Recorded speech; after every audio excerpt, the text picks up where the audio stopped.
Book of Genesis 19 అధ్యాయం 1. So I want everyone to listen carefully.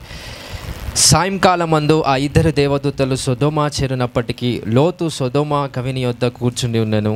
లోతు వారిని చూచి వారిని ఎదుర్కొనుటకు లేచి సాష్టాంగ నమస్కారము చేసి.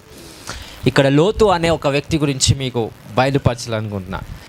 అబ్రహాము లోతును ఎప్పుడైతే విడిచిపెట్టాడో అబ్రహాము దీవించబడతాడు అనే ఒక ఆశీర్వాదకరమైన వాక్యాన్ని కూడా మీకు ప్రస్తావన జరిగింది.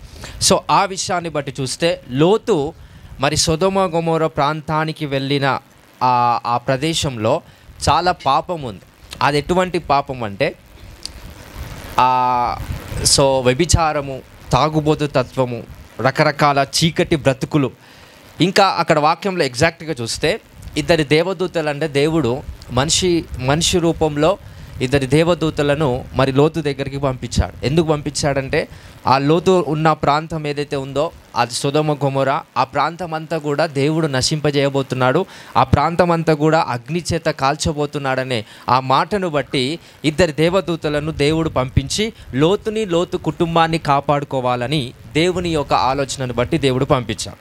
సో ఎప్పుడైతే మానవ రూపములో ఆ దేవదూతలు మరి లోతు దగ్గరికి వస్తాయో, సో అక్కడున్న ప్రజలు ఏంటంట, అక్కడున్న పురుషులు ఎవరైతే ఉన్నారో మరి దేవదూతలు పురుషుని రూపంలో ఉన్నారు కనుక వాళ్ళను చూసి కూడా మీరు మాతో వ్యభిచారం చేస్తారా అనే మాటకి అక్కడ బైబిల్లో రాయబడింది.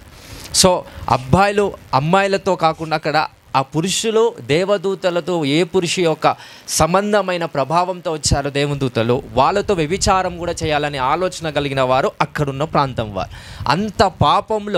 అంత పాపం కలిగిన స్థలము అక్కడ ఉంది. సో అక్కడున్న ప్రజలంతా కూడా అలాంటి వాళ్ళే అనమాట.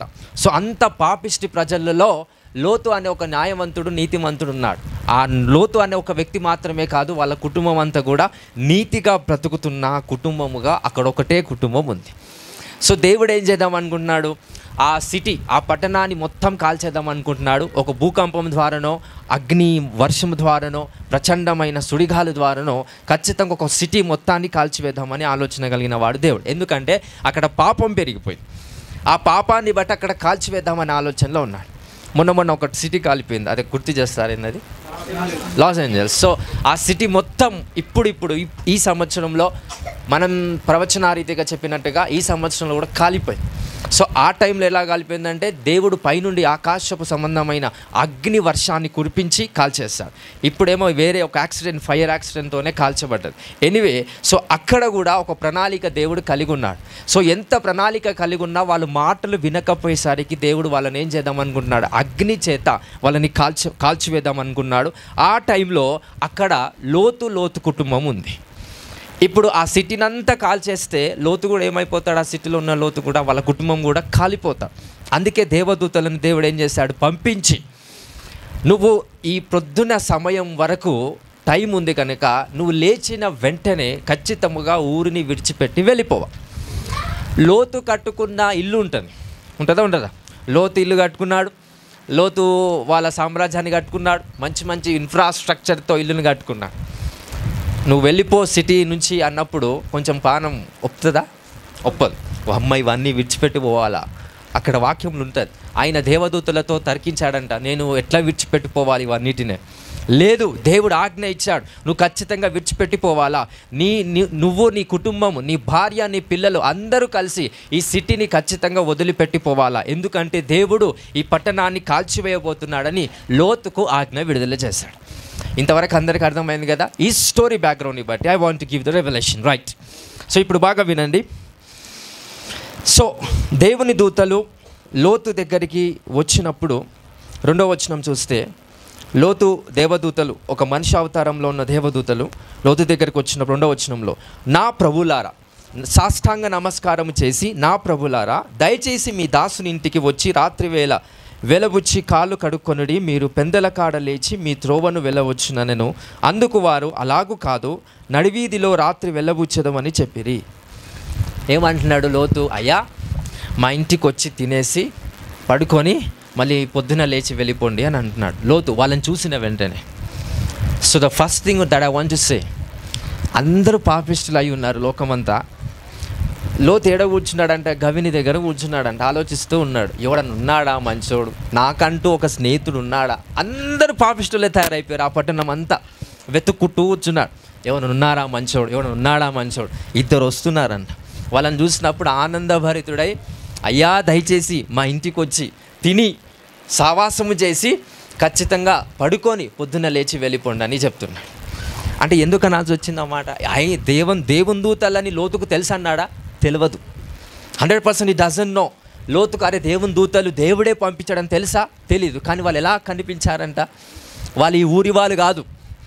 ఈ ఊరి వాళ్ళు కానప్పుడు ఖచ్చితంగా పాపిష్టులు కాదనే అర్థం వస్తుంది. కాబట్టి అక్కడున్న ఆ ఇద్దరు మనుషులను చూసి, అరే పాపం వీళ్ళు ఈ ఊర్లోకి వస్తున్నారు, పోయిపోయి వీళ్ళు కూడా నాశనం అయిపోతారేమో, మంచి వాళ్ళలాగా ఉన్నారు, అన్ని విషయాలలో బట్టలు వేసుకొని కరెక్ట్ క్లారిటీగా నీట్గా సంరక్షంగా వాళ్ళు మనకు కనిపిస్తున్నారు. కాబట్టి వాళ్ళు ఊర్లోకి వచ్చిన, ఈ పట్టణానికి వచ్చిన ఖచ్చితంగా నశించిపోతారు, అగ్ని చేత దహించబడతారేమో, లేకపోతే పాపిష్టులుగా మారుతారేమో అనే ఉద్దేశంతో వాళ్ళను కలుపుకొని, అయ్యా ఎందుకు వచ్చారు, కనీసం మా ఇంటికి రండి, ఈరోజు ఏమైనా పని ఉంటే కనుక ఈరోజు మా ఇంటికాడ పడుకోండి, రేపు పొద్దున లేచి వెళ్ళండి. సో దీన్ని బట్టి నేను అండర్స్టాండ్ చేసుకోవాల్సిన విషయం ఏంటంటే, ఎప్పుడైతే ఆ దేవుని దూతలు ఫస్ట్ ఒప్పుకున్నాయా, రండి అన్నప్పుడు ఒప్పుకున్నాయా, వీళ్ళు ఏం చేశారు? నెక్స్ట్ మళ్ళీ లోతు ఏం చేశాడు? రిక్వెస్ట్ చేశాడు, బలవంతం చేశాడు, అయ్యా ప్రభులారా దయచేసి మా ఇంటికి రండి, ఎందుకంటే మీరు వచ్చింది పాపిష్టమైన పట్టణంలో, మీరు కనుక ఈ పాపిష్టమైన పట్టణంలో కనుక అడుగు పెడితే ఖచ్చితంగా మీరు నశించిపోతారు, పాపిష్టులుగా మార్చబడతారు, కనుక దయచేసి నాతో వచ్చి భోజనము చేసి మీరు వెళ్ళండి అనే మాట అక్కడ ప్రస్తావన ఉంది. సో చూద్దాం వాళ్ళు వచ్చిరు ఏమైతే చూద్దాం. Next third words.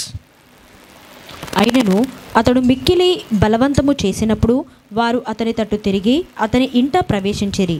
అతడు వారికి విందు చేసి పొంగని రొట్టెలు కాల్చగా వారు భోజనం చేసిరి. వారు వాళ్ళ ఇంటికి వచ్చిన తర్వాత కలిసి ప్రార్థన చేశారా, భోజనం చేశారా? భోజనం చేశారు. సో మీకు కొన్ని బైబిల్ కొన్ని తెలిసిన వాళ్ళకి కొన్ని విషయాలు చెప్తాను ఫాస్ట్గా. జక్కయ్య, రైట్, పొట్టి జక్కయ్య దగ్గరికి వెళ్ళినప్పుడు యేసయ్య ఆ పొట్టి జక్కయ్య ఇంట్లోకి వెళ్ళిన తర్వాత భోజనం చేశారు. భోజన బల్ల దగ్గర భోజనం చేశారు. భోజనం చేస్తున్న ప్రాసెస్లోనే యేసుప్రభు ఒక మాట అంటాడు, ఈ ఇంటికి రక్షణ వచ్చింది. ప్రార్థన చేసి అనలేదు, ఏం చేసి అన్నాడు? భోజనం చేస్తూ అన్నాడు. యేసుక్రీస్తు ప్రభు చనిపోకముందు, చనిపోయి తిరిగి లేవకముందు వాళ్ళ శిష్యులతో కలిసి ఒక భోజనం చేస్తున్నాడు. ఆ భోజనం చేస్తున్నప్పుడు ఒక మాట అంటాడు, నేను మళ్ళీ తిరిగి వచ్చేంత వరకు ఈ భోజనం ఉండదు. సో నేను మళ్ళీ తిరిగి వచ్చిన తర్వాత ఈ భోజనం చేస్తారనే అక్కడ ప్రస్తావన అనేది ఉంటుంది. అంటే ప్రతిసారి భోజనం అన్నప్పుడు ఒక దైవజనుడితో కానీ సంఘముతో కానీ సావాసం చేసినప్పుడు దాంట్లో ఉన్న శక్తి, దాంట్లో ఉన్న ప్రభావం బలంగా పనిచేస్తుంది. సో యేసుక్రీస్తు ప్రభు వాడు ప్రతి ఇంట్లోకి వెళ్ళి ప్రార్థనలు చేస్తూ భజనలు చేస్తూ మాత్రమే కాకుండా ఏం చేస్తున్నాడు? సావాస్.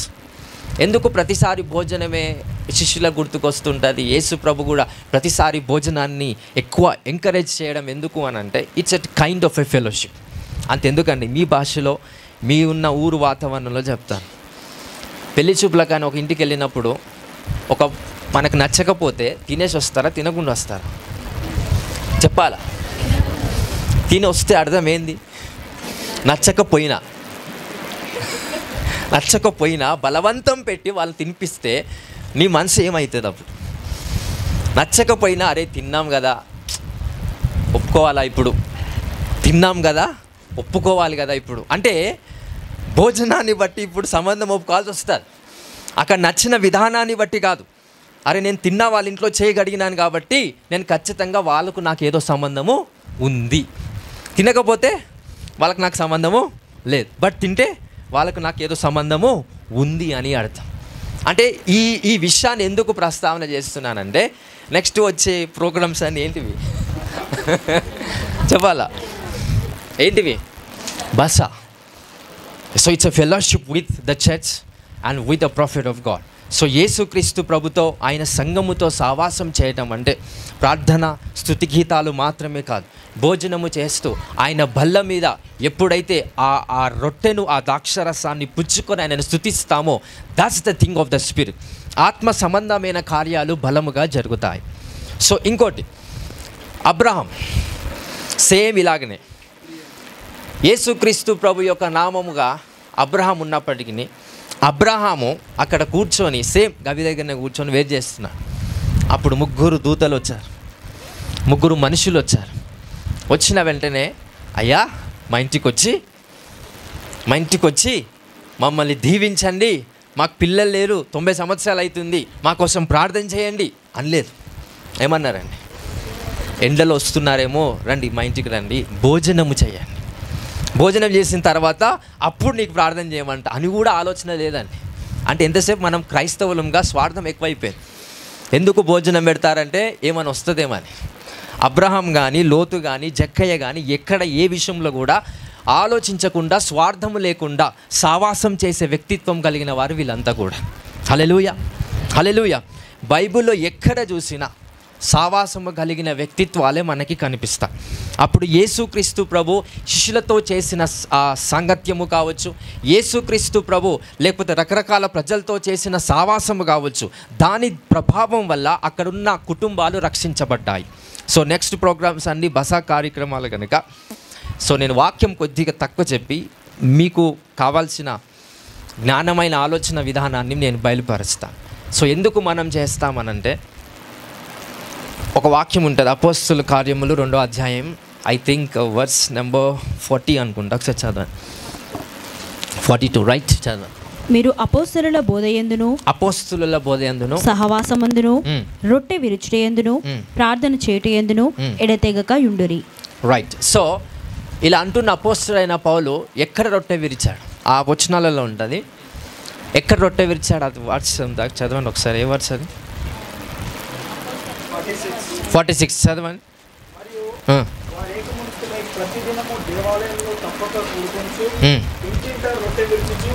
ఇంటింటా ఏం చేశారు వాళ్ళు? రొట్టె విరుస్తున్నారు. రొట్టె విరిచటం అంటే తిండి ఒకటినా? రొట్టె విరవడం అంటే తిండి అని అర్థమా? భోజనం అని అర్థమా? రొట్టె విరవడం అంటే దేవుని వాక్యానికి సంబంధమైన ప్రస్తావనను బట్టి ఏం చెప్పవచ్చు? రొట్టె విరవడం అంటే బల్ల, ఆయన శరీరాన్ని, ఆయన రక్తాన్ని మనము స్వీకరిస్తున్నామని అర్థం. సో ఎలా చర్చిలో మాత్రమే అవుతుంది అది? ఎక్కడ జరుగుతుంది? ఇంటింట. ఎక్కడ జరుగుతుంది? గట్టి చెప్పాలి. ఇంటింట చేసినప్పుడు సావాస కార్యములు అనేటివి అక్కడ జరుగుతాయి. దాని ప్రభావం మహిమతో నింపబడుతూ ఉంటాయంట. Hallelujah, hallelujah. So this is what God is going to do for the church of Alpha Omega ministry. ఈ సంఘములో మరి ఇలాంటి కార్యాలు దేవుడు జరిగించబోతున్నాడండి. ప్రతి కుటుంబంలో అద్భుత కార్యాలు చేయడానికి, పునాదులు కలిగిన సమస్యలు ఏవైతే ఉంటాయో అవన్నీ పెకిలించబడటానికి ఈ కార్యాలు మనందరి కుటుంబంలో దేవుడు జరిగించబోతున్నాడు. Give claps to Jesus. Hallelujah, hallelujah. కొన్నిసార్లు పునాదులలో కొన్ని సమస్యలు వచ్చినప్పుడు దేవుడు మళ్ళీ పునాదికే పంపిస్తాడండి. ఇండైరెక్ట్గా చెప్తున్నా. సో ఈ చర్చ్ చాలామందికి తెలియదు, ఇక్కడ చర్చ్ ఉందని. ఎంతమందికి తెలియదు చెప్పు? ఇప్పుడు వచ్చిర్రు, ఇంతకుముందుకి ఎంతమంది తెలియదు చెప్పండి. చర్చ్ ఉంది బట్ వచ్చిర్రు అనే విషయం, ఈ ఎక్స్పీరియన్స్ అయ్యే విషయం తెలియదు, చాలామందికి తెలియదు. ఎక్కడ స్టార్ట్ చేసాం చర్చ్? ఫస్ట్ ఇక్కడ. హల్లెలూయా. అంటే కొన్నిసార్లు పునాదులలో మార్పులు రావడానికి దేవుడు ఎంత స్థలంలో పంపించినా కానీ మళ్ళీ ఇక్కడికే పంపించి మళ్ళీ అక్కడ పంపిస్తాడు సెట్ రైట్ అయిన తర్వాత. అందరికి అర్థమవుతుందా? పునాదులలో కొంచెం పొక్కలు పడ్డట్టున్నాయి మా అందరి జీవితాలలో. అక్కడ మంచిగా సిమెంట్ పూసి నీట్గా దాన్ని గట్టి చేసి అప్పుడు మళ్ళీ యాచనకి పంపిస్తాడు. అక్కడ ఓవర్ యాక్షన్ మళ్ళీ చేయదు ఎవరు కూడా. అక్కడ ఏదో చేస్తున్నాం కాబట్టి మళ్ళీ ఇక్కడికి దేవుడు తంతి పడ్డాం అందరం కూడా. అండర్స్టాండ్? అందరికి అర్థమవుతుంది కదా? సో పునాదుల గల పట్టణాన్ని దేవుడు అబ్రహాంకి చూపించాడంట. దేవుడు ఎందుకు అబ్రహాంని బయటికి రమ్మన్నాడంటే కొండ మీద ఉన్న స్థలం కోసం కాదు. ఏ స్థలం కోసం? పునాదుల కలిగిన పట్టణమునంట. That's the foundation of the city. So అలాంటి కార్యాలు దేవుడు చేయగలుగుతాడు కాబట్టి మరి ప్రతి ఇంట దేవుడు బస అనే కార్యక్రమాన్ని జరిగించబోతున్నాడు. హల్లెలూయా. ఎంతమందిని స్వీకరిస్తారు? మన ఇంట్లో మరి యేసుక్రీస్తు సంఘం రావాలని ఆశ ఉందా అందరికీ? మా ఇంట్లో కూడా ఉంది, అందరు రావాలి. హల్లెలూయా, హల్లెలూయా. సో ఏం చేయాలి, ఏం కథ అనేది నేను లాస్ట్కు మీకు ఇన్స్ట్రక్షన్ చేస్తాను. నెక్స్ట్ రేపా ఎల్లుండా నుంచి మనకి స్టార్ట్ అవుతుంది. ఐ థింక్ మార్చ్ ఎంత డేట్, 16వ తారీఖు. ఎండాకాలం వచ్చింది, మేము అనుకున్న ఎండాకాలం వచ్చింది కాబట్టి కొంతమంది ఇంట్లలో నిజానికి స్థలాలు ఉన్నాయి. మన గ్రూప్ ఒక 6 మంది 5 మంది ఉంటారు. 6 మంది ఉన్నప్పుడు వాళ్ళ ఇల్లు లైక్ ఇలానే చిన్న ఇల్లు ఉంటుంది. 6 మంది పట్టాలంటే ముందే ఎండాకాలం. సో కాకపోతే వాళ్ళకి ఇలానే స్థలం ఉంటాయి ఇళ్ళల్లో. సో బయట కూడా పడుకునే అవకాశం ఉంటుంది. అదే వర్షాకాలమో చలికాలమో బస కార్యక్రమాలు చేశారనుకో ఏమైతుంది, అందరు ఇబ్బంది పడతారు. అది వాక్యము జరగదు, ప్రార్థన జరగదు, సరిగా ఆహారం కూడా మనం పుచ్చుకోలేకపోతూ ఉంటాం. సో జ్ఞానంతో తెలివితో ఎండాకాలాన్ని మరి ఈ వాడుకొని దేవుడు ఇలాగున మనందరినీ కూడా దీవిస్తున్నాడు కనుక ఒకసారి ఆయనకు చప్పలు కొడదాము. హల్లెలూయా, hallelujah. So after church service ఎవరెవరైతే ఇంట్రెస్ట్ కలిగి ఉన్నారో, ఆశ కలిగి ఉన్నారో, ప్రేరేపణ కలిగి ఉన్నారో వాళ్ళ నేమ్స్ ఇవ్వాల్సిందిగా నేను మనవి చేస్తున్నాను. Right. So right, we're talking about the Lot. ఒకసారి నెక్స్ట్ వర్డ్స్ చదువుదాం, 5th వర్డ్స్. లోతును పిలిచి, ఈ రాత్రి నీ యొద్దకు వచ్చిన మనుషులు ఎక్కడ? మేము వారిని కూడినట్లు మా యొద్దకు వారిని వెలుపలికి తీసుకుని రమ్మని అతనితో చెప్పగా. ఏమంటున్నారు ఆ పురుషులు వచ్చి ఇది ఈ లోతుతో ఏమంటున్నారండి? ఎవరో ఇద్దరు వచ్చారు కదా మీ ఇంటికి, వాళ్ళని బయటికి పంపిస్తారా, మేము వాళ్ళతో వ్యభిచారం చేస్తామని డైరెక్ట్ అఫీషియల్గా వచ్చారు, పెద్ద వీలేదో అని. అందరికి అర్థమవుతుందా? లోతు వాళ్ళ ఇంటికి వచ్చి టక్ టక్ టక్ టక్, ఉన్నారా? ఉన్నాం. లోపల మీ ఇంటికి ఎవరో ఇద్దరు వచ్చారంట కదా, వచ్చారు. జర వాళ్ళని బయటికి పంపిస్తారా? ఎందుకు? దండేనికి కాదు, సన్మానం చేయడానికి కాదు, వ్యభిచారం చేయడానికంట. పురుషులతో వ్యభిచారం సాంగత్యం చేయడానికంట. అలాంటి పనులలో ఆ పట్టణం అనేది నిలవబడి ఉంది. అలాంటి పాపిస్ట్ పట్టణంలో ఉన్నప్పుడు నెక్స్ట్ వర్డ్ చదవండి ఒకసారి. లోతు వెలుపలి ద్వారము నొద్దనున్న వారి దగ్గరకు వెళ్ళి తన వెనుక తలుపు వేసి, అన్నలారా ఇంత పాతకము కట్టుకొనుడి. ఏమని పిలుస్తున్నాడు?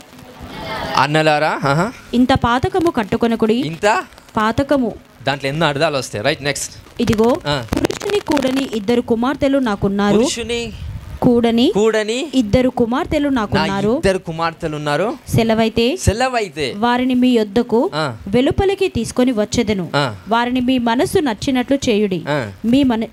ఈ మనుషులు నా ఇంటి మీదకు వచ్చి ఉన్నారు గనుక వారిని మీరేమి చేయకూడదని చెప్పినప్పుడు వారు నీవు. లోతు హార్ట్ చూడండి. నా ఇంటికి అతిథులు వచ్చారు, దేవుని ఒక భక్తులు వచ్చారు, దయచేసి వాళ్ళని ఏమనకండి.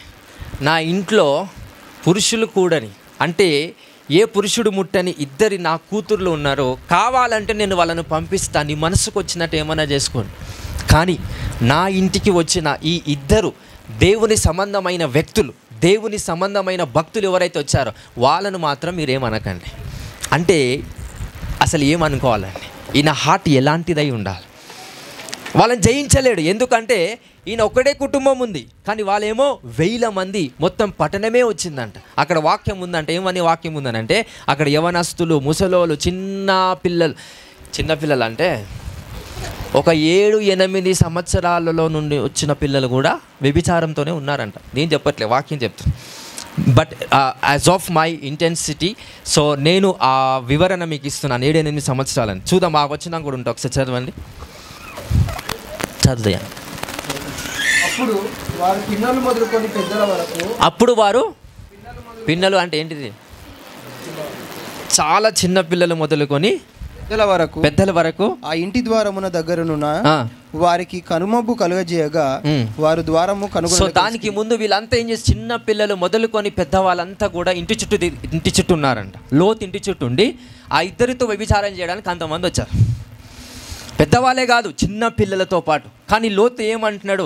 దయచేసి ఆ 2 ఎవరైతే నా ఇంటికి వచ్చారో వాళ్ళను మాత్రం తాకకండి, కానీ నా ఇంట్లో ఉన్న 2 బిడ్డలను మేము మీకు ఇచ్చేస్తాం, ఏమైనా చేసుకోండి. కానీ అతిథులు ఎవరైతే వచ్చారో దేవుని భక్తులు నా ఇంటికి, అంటే అర్థం చేసుకోండి ఏ లెవెల్ ఆఫ్ ఫెయిత్ అనేది అక్కడ యేసుక్రీస్తు నామములో ఆ లోతుకుంది అనేది అర్థం చేసుకోండి.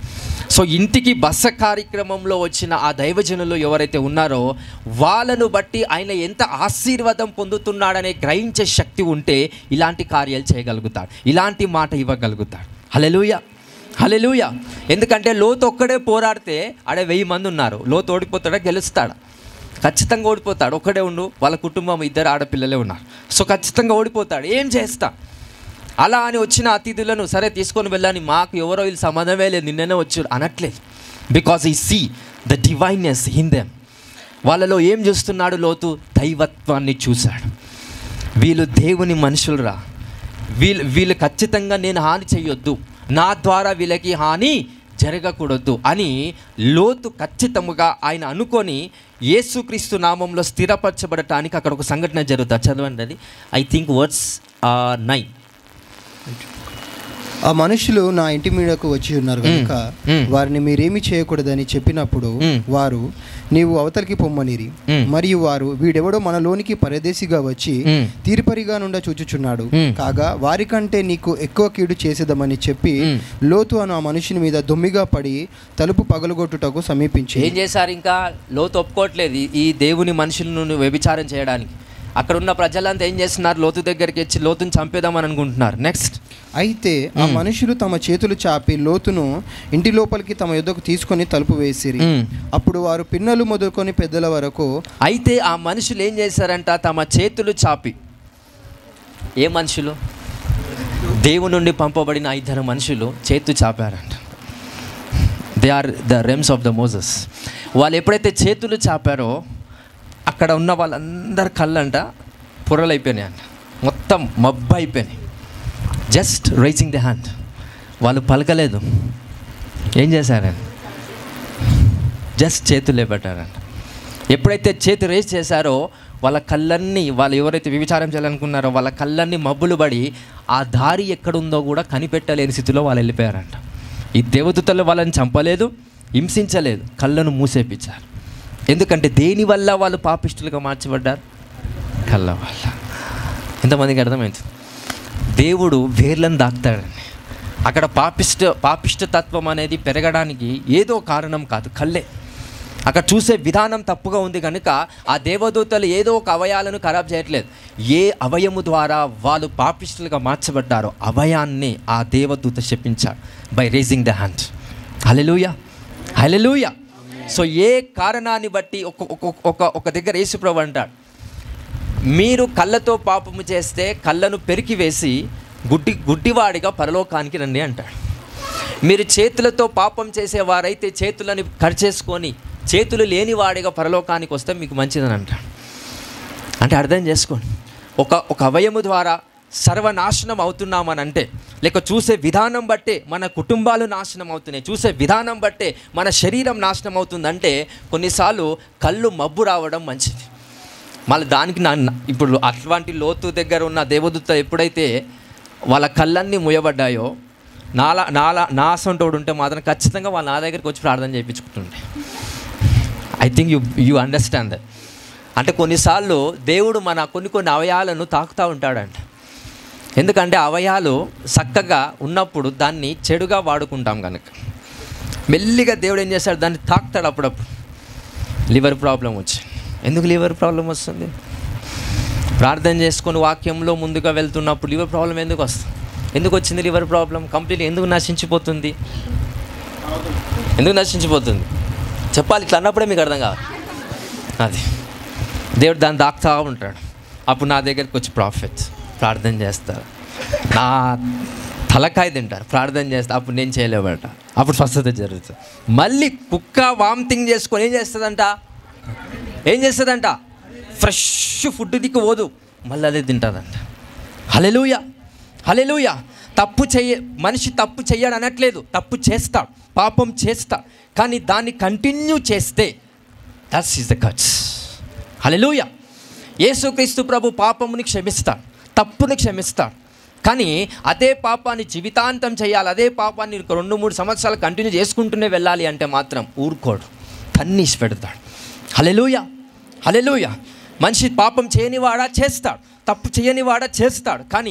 కానీ ఆ తప్పును సరిదిద్దుకొని ముందుకు వెళ్ళటమే దైవ చిత్తము, మనిషికి జ్ఞానాన్ని నేర్పించే వ్యక్తిత్వం అదంతా కూడా. యేసుక్రీస్తు నామములో మనమందరం కూడా చేసిన తప్పుని మరలా చేయకుండా మీకు జ్ఞానము కలుగును గాక. By power, by force. Hallelujah, hallelujah. And next words చూద్దాం అక్కడ, వర్స్ నెంబర్ 12. అప్పుడు ఆ మనుషులు లోతుతో, ఇక్కడ నీకు మరి ఎవరున్నారు? నీ అల్లుని, నీ కుమారులను, నీ కుమార్తెలను, ఈ ఊరిలో నీకు కలిగిన వారిని అందరినీ వెలుపలికి తీసుకొని రమ్ము. అల్లుళ్ళు అంటే అక్కడ అర్థం ఏంది? ఇంకా పెళ్ళిళ్ళు కాలేదు, సంబంధాలు చూసిండు ఈయన లోతు. అర్థమైంది కదా? సంబంధాలు చూసిండు, అప్పటికే ఈయన ఫిక్స్ అయిపోయింది, ఈయన మా అల్లుడు, ఈయన మా అల్లుడు అని. అప్పటికి కూతుర్లకు చెప్పలేదు. ఎప్పుడైతే దేవదూతలు వచ్చి మీ కుటుంబం అంతా బయటికి వెళ్ళిపోవాలన్నప్పుడు, లేదు లేదు లేదు, మా పిల్లలకి వీళ్ళని చూసి పెట్టినా, నేను మా ఇద్దరు అల్లుళ్ళు అని. ఎప్పుడైతే ఇద్దరు అల్లుళ్ళు దేవునిలో లేనివారు వాళ్ళు, ఎప్పుడైతే ఒక అగ్ని రథకాలు బయటికి వస్తున్నాయి, ఈ ప్రపంచం మీద పడబోతున్నాయి, లేకపోతే ఈ పట్టణం మీద పడిపోబోతున్నాయి అంటే ఈ అల్లుళ్ళు నమ్మలేదు, వెటికారం చేశారు. ఒకసారి ఆ వచనం చదవండి, నెక్స్ట్ వర్స్ చదవండి ఒకసారి. మేము ఈ చోటు నాశనం చేయవచ్చితిమి, వారిని గురించిన మొర యెహోవా. 14వ వచనం. లోతు బయటకు వెళ్ళి తన కుమార్తెలను పెళ్లాడనయ్యున్న తన అల్లులతో మాట్లాడి, లెండి, ఈ చోటు విడిచిపెట్టి రండి, యెహోవా ఈ పట్టణము నాశనం చేయబోచున్నాడని చెప్పాను. అయితే అతడు తన అల్లుడి దృష్టికి ఎగతాళి చేయువాని వలె నుండెను. తెల్లవారినప్పుడు ఆ దూతలు లోతును త్వరపెట్టి, లెమ్ము, ఈ ఊరి దోషశిక్షలో నశింపబోకుండా నీ భార్యను, ఇక్కడ నీ ఇద్దరు కుమార్తెలను తీసుకుని రమ్మని చెప్పిరి. అతడు తడువు చేశాను. అప్పుడు అతని మీద యెహోవా కనికరపడుట వలన ఆ మనుషులు అతని చేతిని, అతని భార్య చేతిని, అతని ఇద్దరు కుమార్తెల చేతులను పట్టుకొని వెలుపలికి తీసుకొని వచ్చి ఆ ఊరి బయట నుంచిరి. ఆ దూతలు వారిని వెలుపలికి తీసుకొని వచ్చిన తరువాత ఆయన, నీ ప్రాణమును దక్కించుకున్నట్లు పారిపోము, నీ వెనుక చూడకము, ఈ మైదానంలో ఎక్కడను నిలువక నీవు నశించిపోకుండా ఆ పర్వతమునకు పారిపోమని చెప్పగా, ఒకసారి అలానే ఉండండి. 22వ వచనం చదవండి ఒకసారి. నువ్వు త్వరపడి ఆ ఊరి నుండి తప్పించుకొని వెళ్ళము, నీవు అక్కడ చేరు వరకు నేనేమీ చేయలే. దేవుడు ఏం మాట్లాడుతున్నాడు?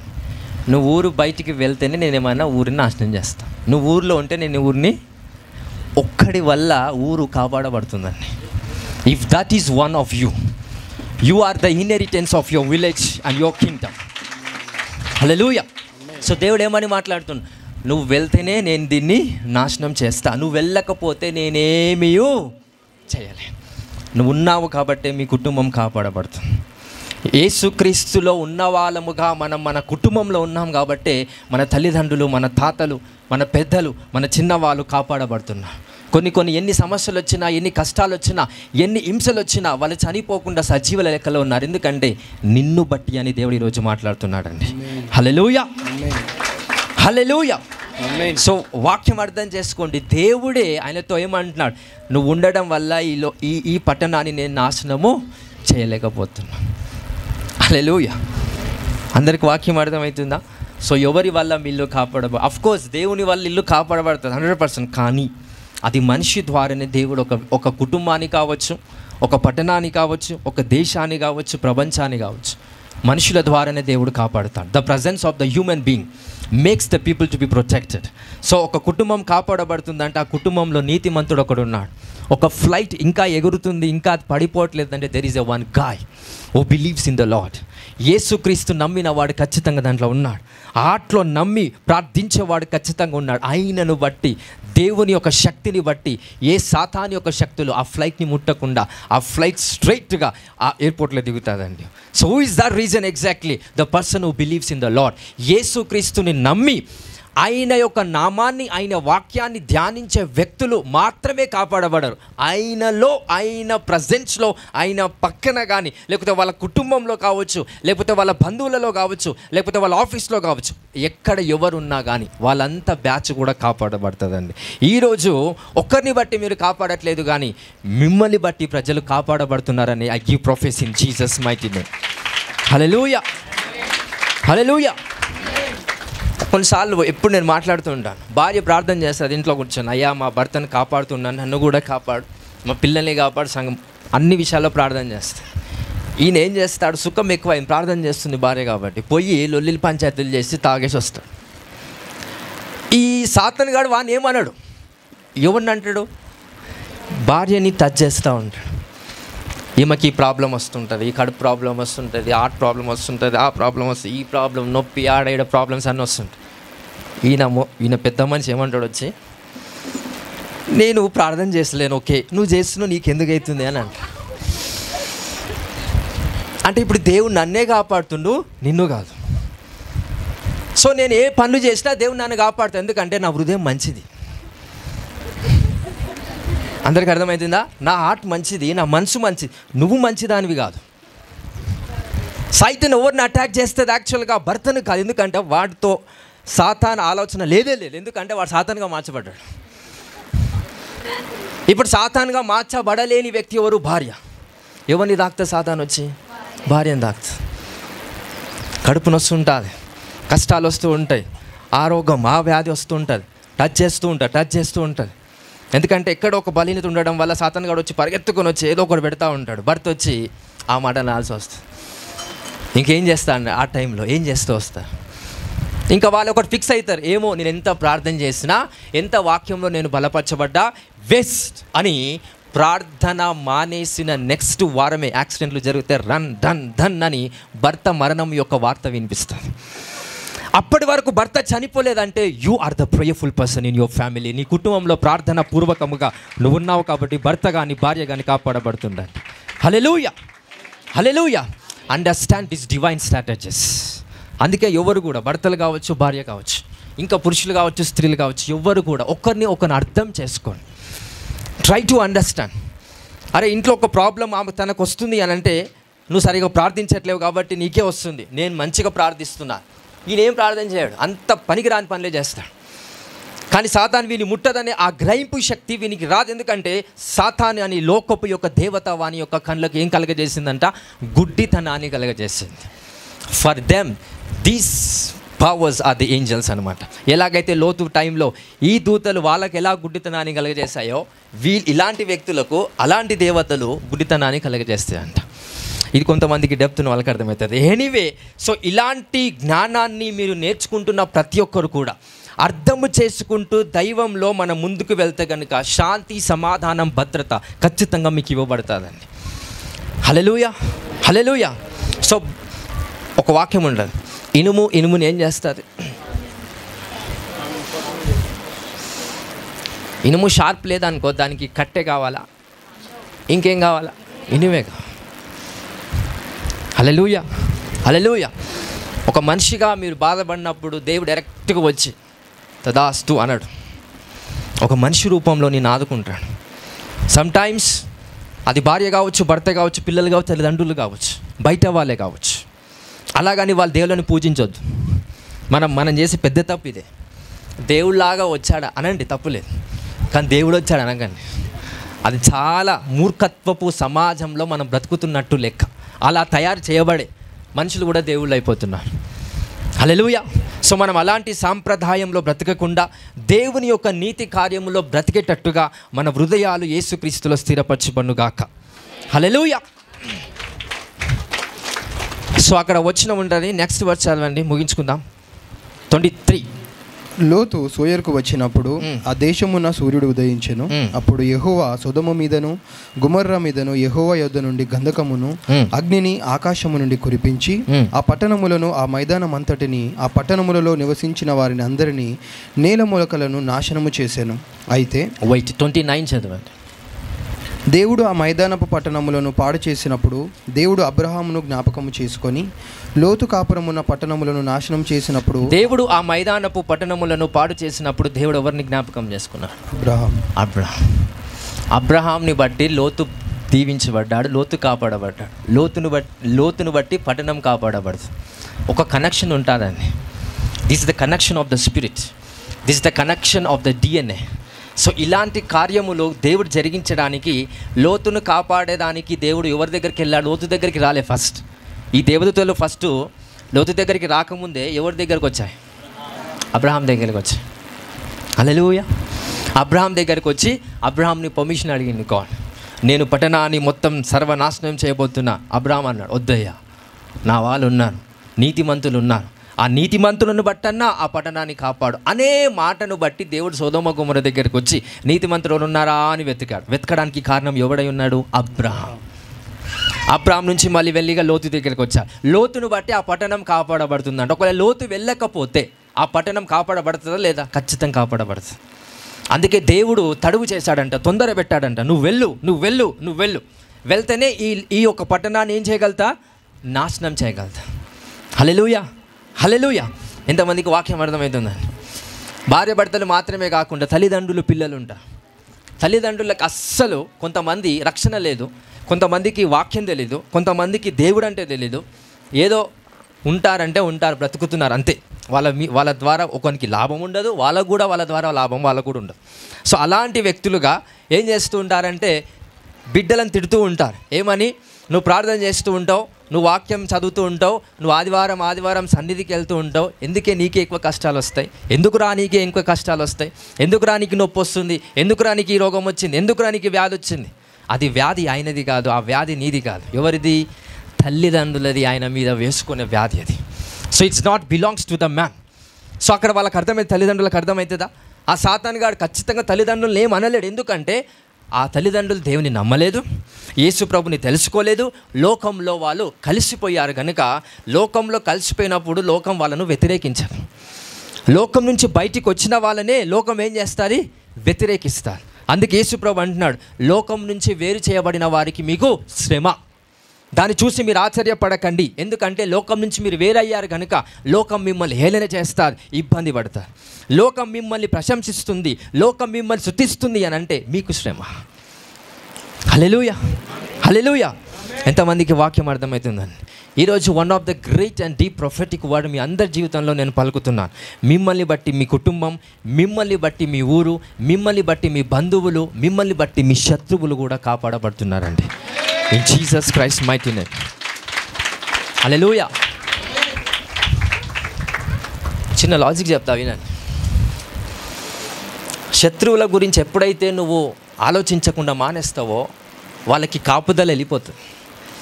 నేను ఇక్కడ నుంచి వస్తాను. ఇప్పుడు శత్రువులు ఉంటారండి, ఎక్కువ ఎవరి గురించి ఆలోచిస్తాం? మిత్రుల కన్నా ఎక్కువ శత్రువుల గురించి ఆలోచిస్తాం. పొద్దున లేసి ఎవడు గుర్తుకొస్తారు చెప్పండి? శత్రువులే గుర్తుకొస్తారు. ఎప్పుడైతే వాళ్ళతో కనెక్షన్ పెట్టుకొని వాళ్ళ గురించి ఆలోచిస్తూ వస్తావో నిన్ను బట్టి వాళ్ళు కూడా కాపాడబడతారంట, ఏ సమస్యలు రాకుండా. అందుకే దేవుడు అంటాడు, వాళ్ళ మీద ఏదైతే పగుందో అది నువ్వు తీర్చుకోకు, పగ తీర్చుట నా పని. అంటే అర్థమేంటో తెలుసా? నువ్వు వాళ్ళని మర్చిపో. వాళ్ళని మర్చిపోతే అంటే వాళ్ళ లైఫ్కి నుంచి నువ్వు ఎప్పుడైతే బయటికి వెళ్తావో నేను వాళ్ళని నాశనం చేయగలుగుతాను. అందరికి అర్థమవుతుందా? సో లోతుని ఏమంటున్నాడు? ఎప్పుడైతే నువ్వు బయటికి వెళ్తావో నేను వాళ్ళని నాశనం చేస్తా. నువ్వు శత్రువుల గురించి ఎప్పుడైతే నిశ్శబ్దమై నాకు వాళ్ళకు సంబంధము లేదని ఎప్పుడైతే వాళ్ళ లైఫ్లో నుంచి నువ్వు, నీ లైఫ్ నుంచి వాళ్ళు ఎప్పుడైతే వెళ్ళిపోతారో ద టైం బిగిన్స్. దేవుడు వాళ్ళ పట్ల ఏ నాశనం చేయడానికైనా సిద్ధంగా ఉన్నాడు. అంటున్నాడు ఆయన వాక్యంలో, పగ తీర్చుట నా పని, నీ పని కాదని. నువ్వు వాళ్ళని పగ తీర్చే పని నీదైనా నువ్వు తీర్చుకోలేవు. ఎందుకంటే నువ్వు దేవుని నమ్మినావు కనుక నిన్ను బట్టి నీ శత్రువు కూడా కాపాడబడతాడు. ఎంతమందికి అర్థమవుతుంది? వాళ్ళ గురించి ఆలోచిస్తున్న కొద్దీ వాళ్ళకి ఏం కాదు. యేసయ్యా వాడు తప్పు చేశాడు ప్రభా, మనం వాళ్ళని ఏం అనట్లేదు అంటే వాడు అదే అంట, వాళ్ళని విడిచిపెట్టి నేను చూసుకుంటా. వాళ్ళని విడిచిపెట్టినంతసేపు వాళ్ళు నిన్ను బట్టి కాపాడబడతారు. Your presence is protecting them. Hallelujah. Your presence is protecting. Lucifer ఎప్పుడైతే దేవుని సన్నిధిలో ఉందో, లూసిఫర్ ఎన్ని తప్పులు చేసినా దానికి ఏం కాలేదండి. దేవుడు చూసి చూసి చూసి అరే లూసిఫర్ ఇన్ని తప్పులు చేసినా ఏం అవ్వట్లేదు కదా, నా సన్నిధిలో నుంచి నేను నిన్ను తరిమి వేస్తున్నా అన్నప్పుడు దానికి దెబ్బ తాకిందండి. అది శత్రువు అయిపోయింది అప్పటికే, కానీ అది స్టిల్ పరలోకంలోనే ఉంది. Lucifer the great demon. అలాంటి లూసిఫర్ని ఎప్పుడైతే దేవుడు ఆయన సన్నిధిలో నుంచి బయటికి పంపించాడో దానికి భయం పుట్టింది. ఈ వాక్యం మీరు కరెక్ట్గా అర్థం చేసుకుంటే మీ శత్రువులను వణికిస్తారండి మీరు. You will find the strength of God about your enemies.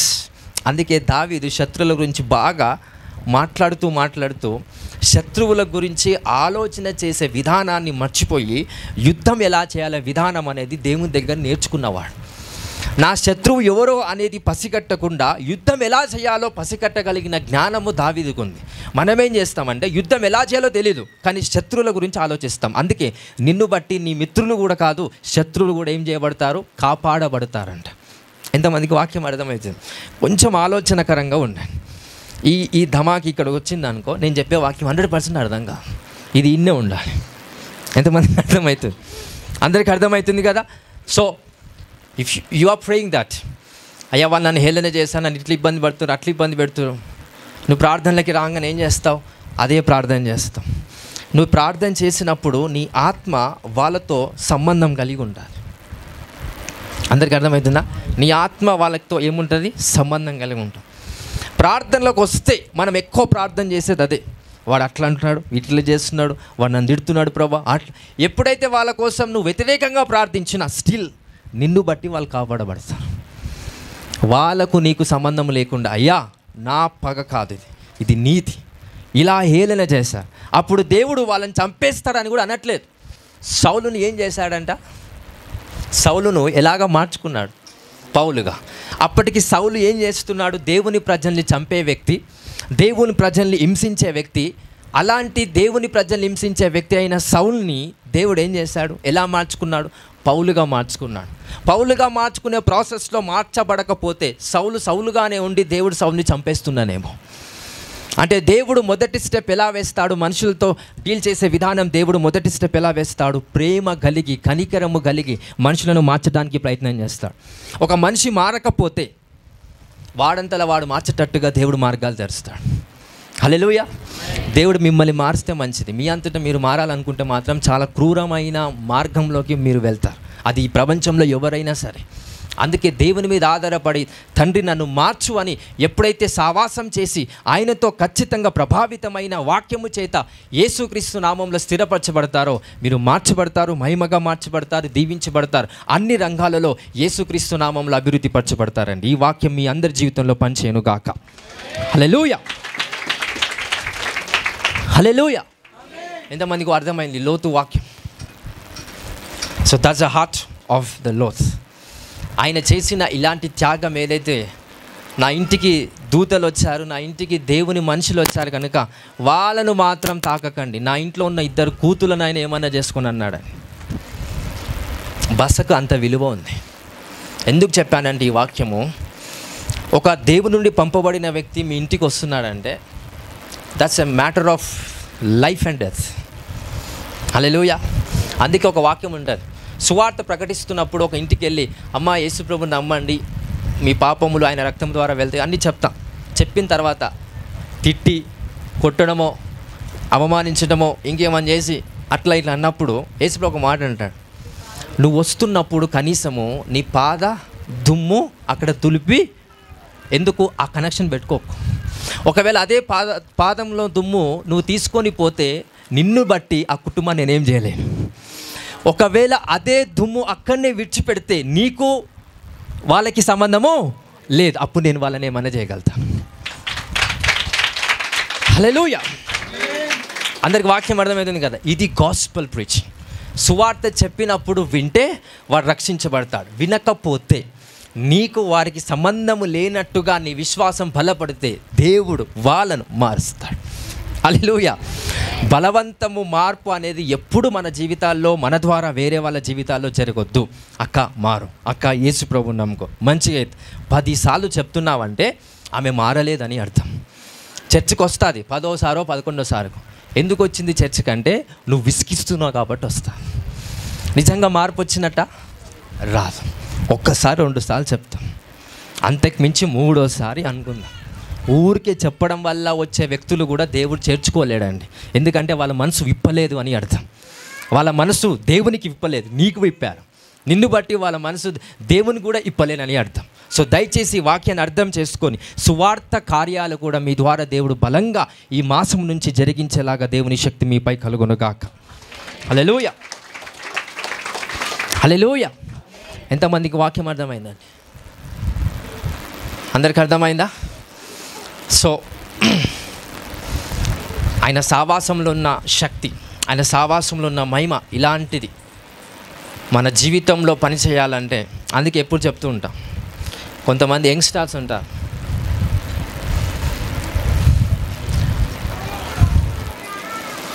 దేవుడు ప్రతి దినాన్ని మంచిదని పలికాడు, అవునా కదా? రైట్. అమావాస్యని పౌర్ణాన్ని చేసిన తర్వాత అమావాస్య కూడా మంచిదని పలకలేదు, పౌర్ణమి కూడా మంచిదని పలకలేదు. ఎందుకంటే అమావాస్య పౌర్ణమి అనేది ఆయన చేసిన దినములో గుప్తమై ఉన్నది. ఇది మీకు అర్థం కాదు, ఈ భాష మీకు అసలు అర్థం కాదు. రైట్. మీకు ఎలా చెప్పాలంటే,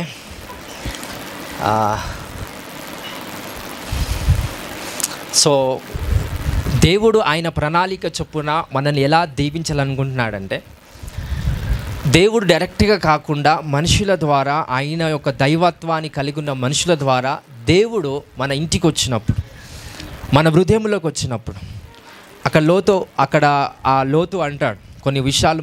మీరు ఇంటికి వెళ్ళిన తర్వాత చదవండి, కొన్ని మిస్టరీస్ కలిగిన ఆ మాటలు ఆ లోతు దేవదూతలతో మాట్లాడుతూ వస్తాడు.